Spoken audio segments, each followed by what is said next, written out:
Ok, bonjour à tous. Je m'appelle Laurent Hubard. Je suis cofondateur en fait de la société Blue Energy et nous fabriquons des hydroliennes flottantes.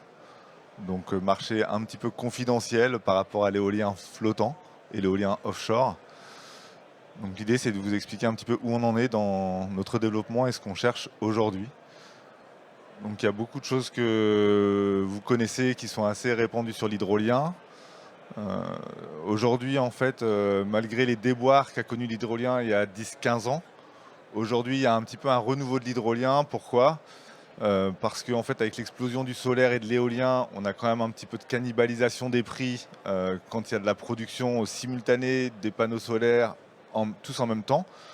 Donc, une des solutions, c'est effectivement de mettre des moyens de stockage, type hydrogène batterie. Et il y a aussi une autre solution, c'est d'aller chercher des énergies renouvelables non intermittentes, c'est-à-dire qui ne dépendent pas de la météo, qui ne dépendent pas du soleil et du vent. Et c'est le cas de l'hydrolien, puisqu'on a une énergie qui est tout le temps disponible, on ne dépend que des courants, et donc, enfin de la Lune en fait. Et donc c'est des courants qui sont prédictibles plusieurs années à l'avance. Donc l'idée, c'est pas de refaire toute l'électricité française, mais vraiment de faire 5 à 10% de l'électricité en Europe, puisque c'est le potentiel qui est disponible. Donc nous, aussi pour éviter un autre déboire, en fait, notre point de vue, c'est d'adopter une architecture très simple, très robuste, puisqu'on est dans des conditions marines qui sont très difficiles, et donc d'avoir quelque chose qui soit assez simple. Donc le principe de l'hydrolienne flottante, donc ici le niveau de la mer est en haut, donc nous on est dans la mer. On a ici deux grandes turbines qui tournent autour d'un axe vertical avec différents types de modules en haut et en bas. En haut, c'est surtout des modules qui démarrent avec des faibles vitesses de courant, type 1 mètre par seconde, ce qui est assez rare dans l'hydrolien. Et puis en bas sont des modules de haute puissance qui vont donner de l'énergie à partir de 4-5 mètres par seconde. Donc l'idée, c'est d'élargir aussi la fenêtre de production par rapport au courant marin selon le site. Et comme ces modules sont des modules empilés un peu comme un Lego, selon la profondeur du site, on peut en mettre 1, 2, 3, 4, 5, 12 modules. Donc c'est assez facile à fabriquer. Donc ça, c'est un deuxième aspect simple. Ce qu'il faut savoir aussi, c'est que la partie des générateurs et des alternateurs se retrouve en surface. Et donc, ça permet une maintenance facilitée par rapport à l'hydrolien classique où on est au fond de la mer. Ici, comme on est en surface, n'importe quelle opération de maintenance est facilitée pour y aller, resserrer les boulons si on a besoin de resserrer des boulons et pouvoir repartir facilement. Et enfin, un des gros avantages, c'est que comme on peut profiter de toute la profondeur du site et des forts courants en surface, on peut atteindre des puissances de 4 à 5 mégawatts, c'est-à-dire le double de l'hydrolien actuel. Donc ça permet d'amortir les coûts de développement et les coûts d'installation. Donc pourquoi ça marche? Donc aujourd'hui, effectivement, tout ce qui a été fait depuis plusieurs années, notamment par Slavomir, qui est mon associé directeur technique, c'est tout ce qui est les développements, les tests en bassin, les projets européens, les dépôts des brevets. Donc on a 3 brevets actuellement. On travaille avec des laboratoires aussi qui font tous les calculs de mécanique des fluides. Et maintenant, en fait, on en est sur la mise en place d'un premier démonstrateur en mer, en taille réelle. Le but, c'est qu'ils produisent du courant pour rendre le projet bancable, c'est-à-dire de pouvoir faire une première ferme avec 5, 10, une petite dizaine d'hydroliennes. Donc on a suivi actuellement tout un process de certification DNV pour pouvoir ensuite avoir les autorisations de mise en mer. Donc là, je ne vais pas rentrer trop dans le détail du process de qualification, mais ce qui est important, c'est que bon, c'est un gros document qui fait plus de 100 pages. Et en fait, on reprend toutes les technologies qu'on utilise. Donc nous, on n'utilise que des technologies éprouvées, connues. Il n'y a rien de très nouveau, en fait. C'est vraiment de la soudure, des choses qui existent déjà en mer. Et en fait, on fait un assemblage de briques technologiques connues. Donc il n'y a pas en dehors des turbines qui sont innovantes, il y a zéro innovation pour avoir quelque chose qui soit clé en main, utilisable. Donc tout ça, c'est répertorié. Ensuite, on évalue tous les risques, tout ce qui peut casser, tout ce qui peut être corrodé, tous les problèmes possibles qui peuvent arriver, et comment ensuite on gère chacun de ces risques techniques possibles. Donc tout ça, c'est fait avec un bureau d'études qui s'appelle Safier Ingénierie, qui est spécialisé en offshore. Et ensuite, l'ensemble de ce dossier, une fois qu'il est finalisé, va avoir le tampon d'un certificateur qui peut être DNV ou Bureau Veritas. Mais là, nous, c'est DNV qu'on a choisi comme process à suivre. Au niveau de l'équipe, aujourd'hui, on est 2 personnes. On est en train de recruter une 3e personne en chef de projet. Donc, si vous connaissez des personnes, des jeunes chefs de projet motivés par les énergies marines. Slavomir, lui, vient plutôt de la technique et a travaillé pendant plus de 8 ans sur le projet, notamment dans les projets européens. Et moi, je viens de l'industrie de la batterie, où j'ai mis 10 ans à construire une usine de batterie en partant de rien. Un peu comme aujourd'hui, on part de rien, enfin en tout cas dans notre domaine. Et aujourd'hui, on a construit une usine dans les Hauts-de-France, à peu près 200 millions d'euros. Donc c'est une petite usine pour les batteries, mais c'est une technologie 100% française. Et donc c'est aujourd'hui l'exploit qu'on souhaite refaire aussi en pérennisant des savoir-faire présents en France sur les énergies marines. Donc le potentiel, vous le connaissez un petit peu. Donc c'est petit pour des grands comme EDF ou des gens qui font des très très grosses éoliennes. C'est un potentiel de, on va dire en France, de 3 à 5 gigawatts. Ça représente combien? Ça représente à peu près, juste pour la France, à peu près 1000 turbines à mettre en mer. Donc c'est pas non plus ridicule. Il y a un potentiel pour avoir 5 à 10% d'électricité, pas gratuite, mais en tout cas souveraine, accessible sur nos côtes. Il faut savoir qu'en Europe, les 2 premiers pays qui ont de la ressource hydrolienne de courant marin, c'est l'Angleterre et la France. Donc l'Angleterre, ils avancent pas mal aussi.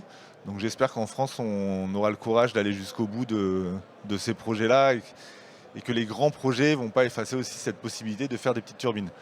Au niveau business, une turbine, c'est 10 à 12 millions d'euros. Donc ce n'est pas un business ridicule de faire 1000 turbines en France et ensuite de pouvoir aller les exporter effectivement en Angleterre, mais aussi au Canada ou en Asie. Donc par rapport à ce qui existe dans l'hydrolien, donc ce qui est très connu en fait, c'est ce système d'hydrolienne là, qui sont les axes horizontaux, qui sont fixés au fond de la mer, donc qui fonctionnent. Hein. En tout cas, c'est ceux qui existent le plus.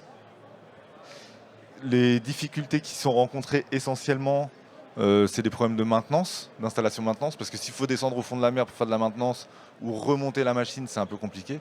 C'est pour ça que nous, on est resté sur un principe d'hydrolienne flottante, où la maintenance est facilitée. C'est-à-dire on peut y aller facilement et l'installation est aussi facilitée.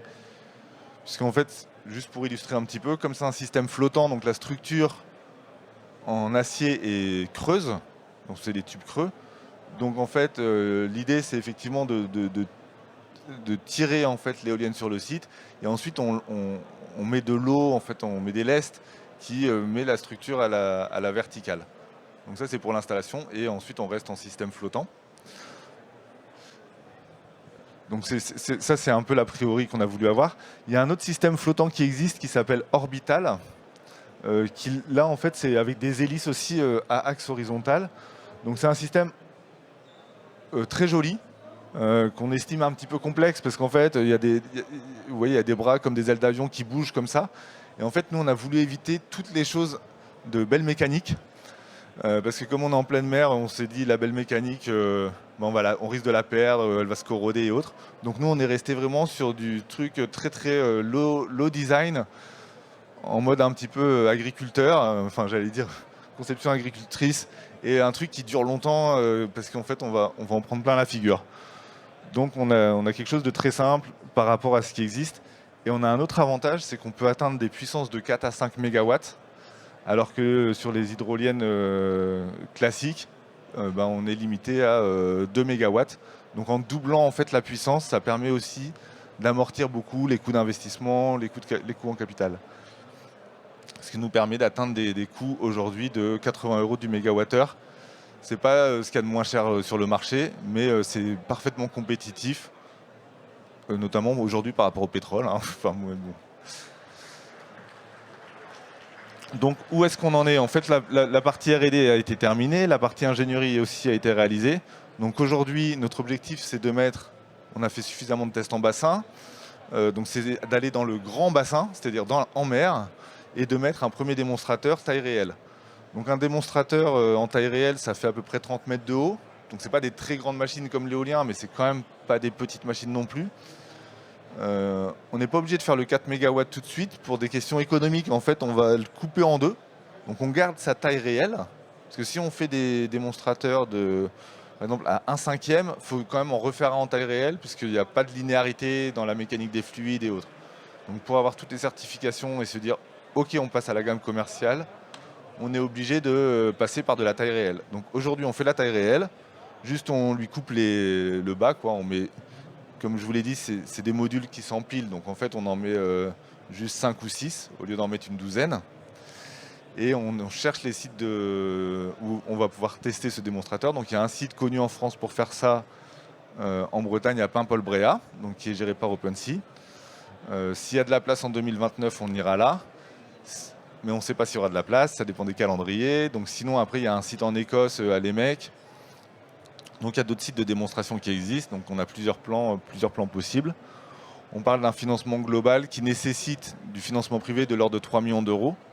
Donc l'idée, c'est de commencer le roadshow à horizon fin juin, on va dire en septembre, pour pouvoir aller chercher cet investissement privé.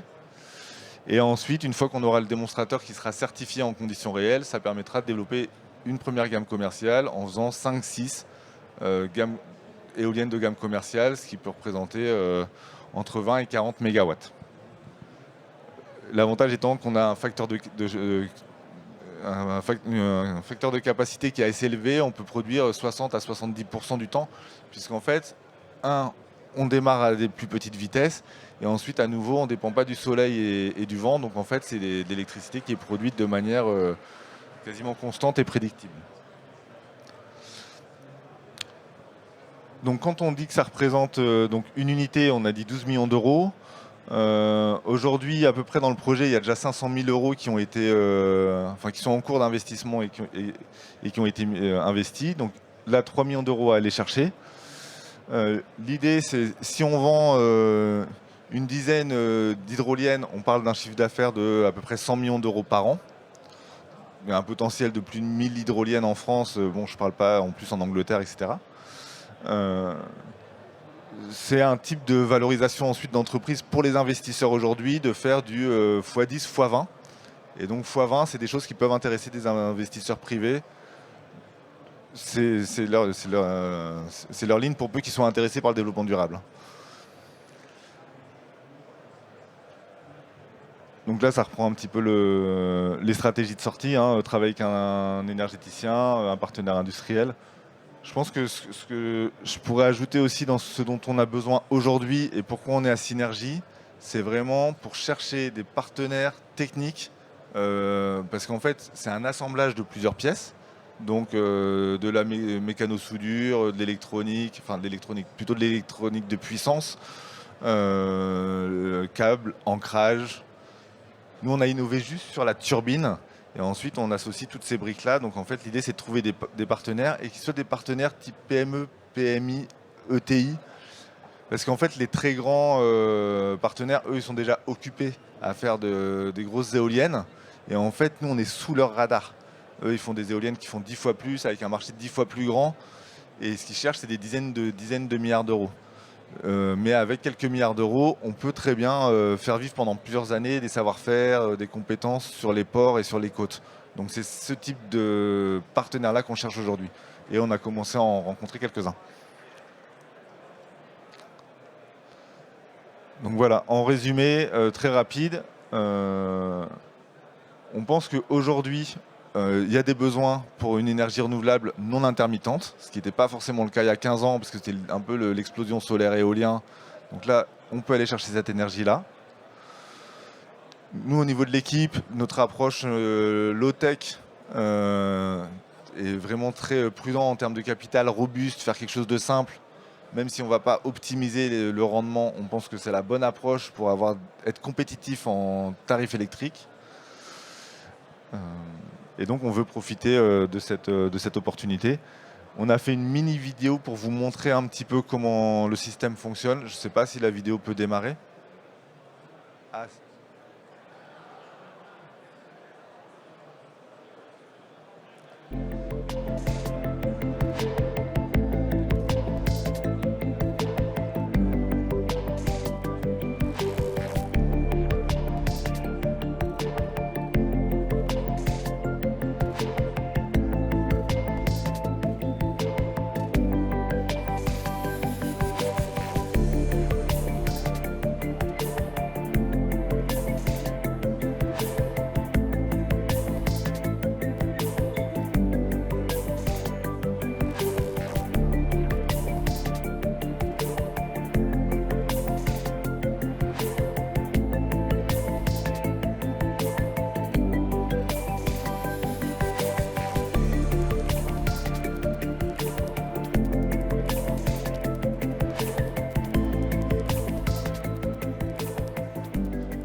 voilà, donc je vous remercie tous pour votre temps, votre attention. Et si vous avez des idées de gens que ça peut intéresser pour travailler avec nous, on est preneur de tous les contacts que vous pourriez connaître. Merci.